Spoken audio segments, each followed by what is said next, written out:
Wow, I can't imagine what it feels like to have 21 family members killed by a government who claims to not be killing innocent civilians.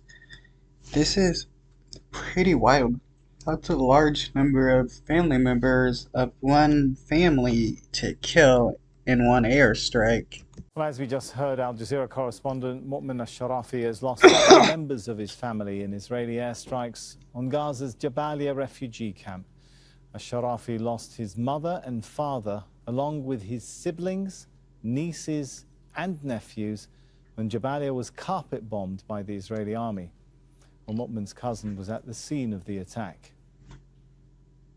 اللي صار ضرب الدار الساعة 4 الصبح 5 الصبح ما قدرناش نصل المكان إلا لما طلع النهار يجينا الحج أبو ياسر الشرافي والحجة أم أيمن وأيمن الشرافي أبو محمد وزوجته وأولاده وولاد أخوه أطفال كلهم أطفال حسبي الله ونعم الوكيل. هذه عائلة الزميل مؤمن الشرافي تم استهداف ما حدش طلع منهم ولا حدا الحمد لله. Well, the Al Jazeera correspondent... Is the Israeli government going to try to claim like they were like Hamas or something? Because like how can the Israeli government continually kill innocent people and like just get away with it? It's crazy.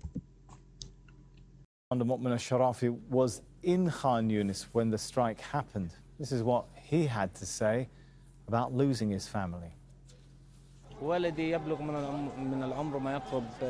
My father was killed. He was 87 years old. He lived through the Nakba in 1948, where he was forcibly expelled out of his village to the northwest of the Gaza Strip. He was 12 years old then. Those bitterly painful events remain carved in his memory until the day he was killed. He used to recount to me the most detailed specifics. He never forgot the names of his neighbours or those who marched with him in their forcible exodus from his village to Jabalia refugee camp to the north of Gaza. He's been carrying those bitter moments with him.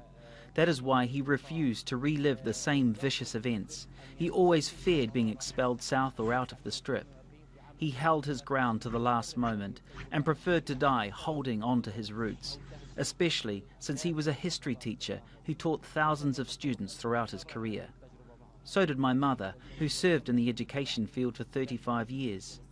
They always rejected the idea of forcible expulsion by the Israeli occupation forces that took the land. They refused to succumb to pressures. They moved from home to home, refusing to leave the north.